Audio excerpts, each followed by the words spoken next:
축복을 받으셨는 비결은 주의 영이 함께함이라. 성령이 계시네. 할렐루야 함께하시네. 좁은 길을 걸으며 밤낮 기뻐하는 것 주의 영이 함께함이라. 손에 죄에 빠져서 평안함이 없을 때 예수 십자가의 공로를 믿어 그 발 아래 엎드려 참된 평화 얻음을 주의 영이 함께하리라. 성령이 계시네. 할렐루야 함께하시네. 좁은 길을 걸으며 밤낮 기뻐하는 것 주의 영이 함께하리라. 나와 동행하시고 모든 염려하시니 나는 숲의 새와 같이 기쁘다. 내가 기쁜 마음으로 주의 뜻을 행함은 주의 영이 함께하리라. 성령이 계시네. 할렐루야 함께하시네. 좁은 길을 걸으며 밤낮 기뻐하는 것 주의 영이 함께하리라. 세상 모든 정욕과 나의 모든 욕망은 십자가의 이미 몫을 받았네. 모든 밤이 지나고 무거운 짐 벗으니 주의 영이 함께하리라.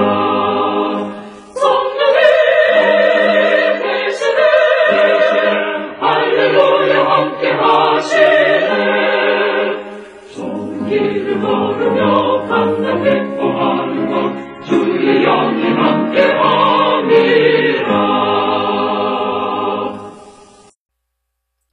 2021년 1월 27일 수요일 군산제일교회 새벽기도에 하나님께서 주시는 말씀입니다.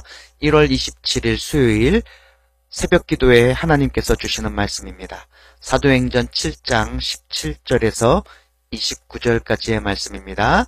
사도행전 7장 17절에서 29절까지의 말씀 읽도록 하겠습니다. 하나님이 아브라함에게 약속하신 때가 가까우매 이스라엘 백성이 애굽에서 번성하여 많아졌더니 요셉을 알지 못하는 새 임금이 애굽 왕위에 오르매 그가 우리 족속에게 교활한 방법을 써서 조상들을 괴롭게 하여 그 어린 아이들을 내버려 살지 못하게 하려 할세. 그때 모세가 낳는데 하나님 보시기에 아름다운지라. 그의 아버지의 집에서 석 달 동안 길리더니 버려진 후에 바로의 딸이 그를 데려다가 자기 아들로 기르매 모세가 애굽 사람의 모든 지혜를 배워 그의 말과 하는 일들이 능하더라.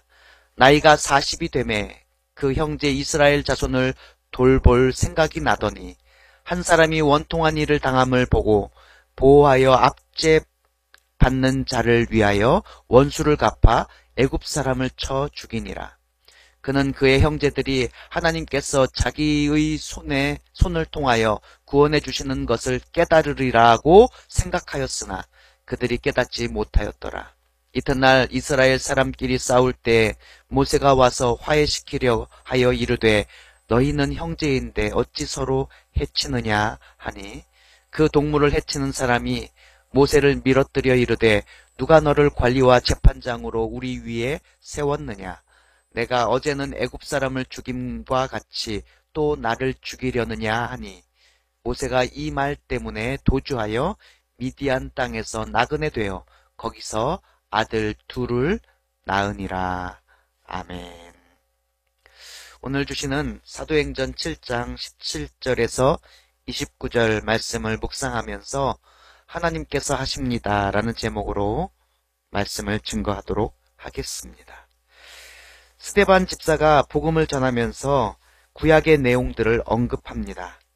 특별히 오늘 말씀에서는요, 모세의 일대기를 언급하고 있습니다. 곰곰이 생각해보면 왜 복음을 전하면서 뜬금없이 구약의 많은 사건들, 이야기들을 전할까?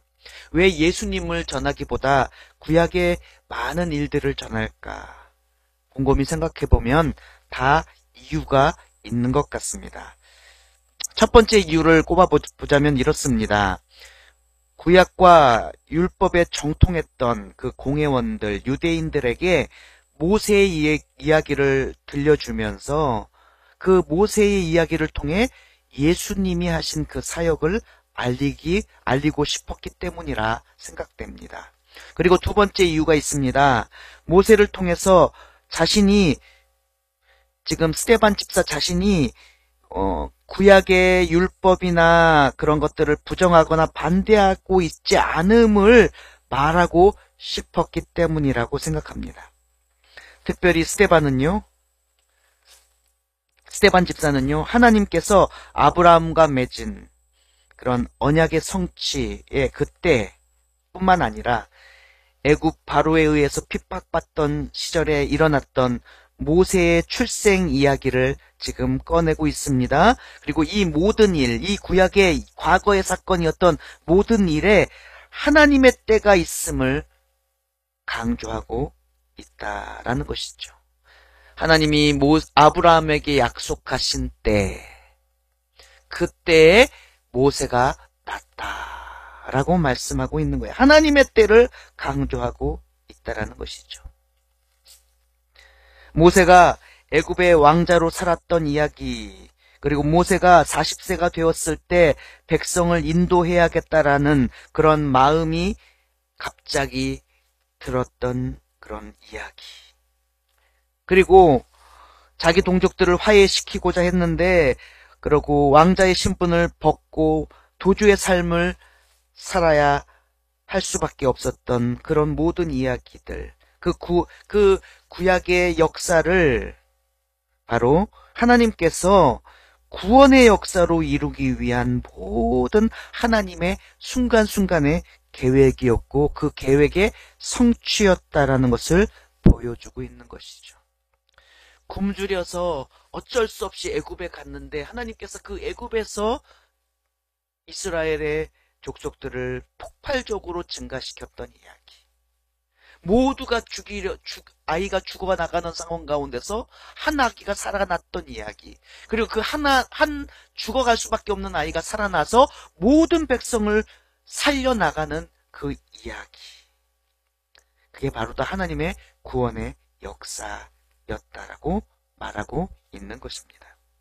스데반 집사는요, 이와 함께 예수님께서 행하신 그 모든 구원의 사역, 역사도 하나님의 계획 가운데서 진행되었음을 전하고자 했다라는 것입니다. 곧 구약의 모든 사건이 모두 예수님의 구원의 사역과 연결되어 있고 구약의 사건이 혹여 예를 든다면 구약이 그림자라면 예수님의 사역, 예수님의 실제의 모든 것들 구원의 역사는 실체요 본체였음을 강조하고 있다라는 것입니다. 이와 같이요, 구원 역사의 일꾼, 구원의 그런 복음을 전하는 사람이라면 하나님의 구원의 역사가 과거뿐만 아니라 현재와 미래에까지 하나님께서 직접 이루어 가심을 믿고 확신해야 되는 줄 믿습니다. 스데반 집사가 바로 그러한 사람이었다는 것입니다.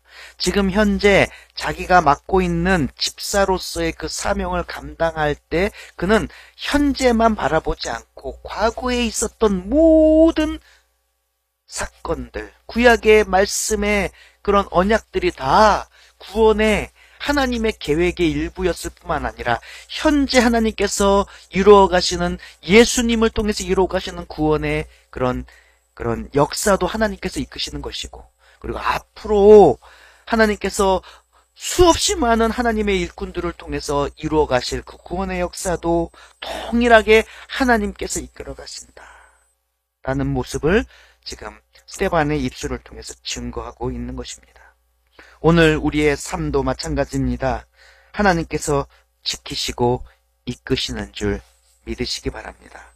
하나님 앞에서 오늘 하루 부끄럽지 않게 최선을 다해 사시고, 그리고 그렇게 최선을 다해 맡겨진 사명 감당하고 복음을 전하고 또 가정을 지키고 또 직장을 위해 애쓸 때 하나님께서 주시는 더 놀라운 충만한 은혜와 능력을 경험하시는 여러분 되시기를 주님의 이름으로 축복합니다. 기도하도록 하겠습니다.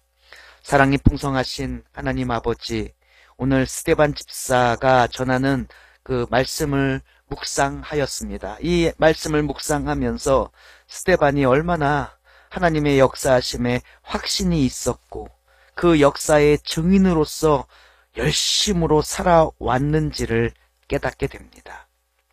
지금 우리의 삶에만이 아니라 하나님은 과거 창세전부터 한순간도 빠짐없이 예수님의 구원의 사역과 그 구원의 이후의 미래까지도 관여하시고 하나님의 뜻대로 일하시고 이끌어 가신다라는 진리를 오늘 말씀을 통해서 다시금 깨닫습니다.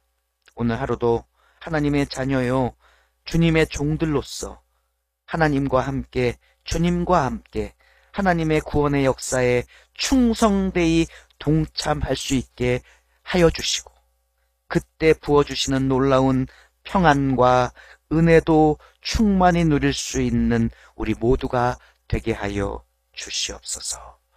예수님의 이름으로 간절히 기도드립니다. 아멘.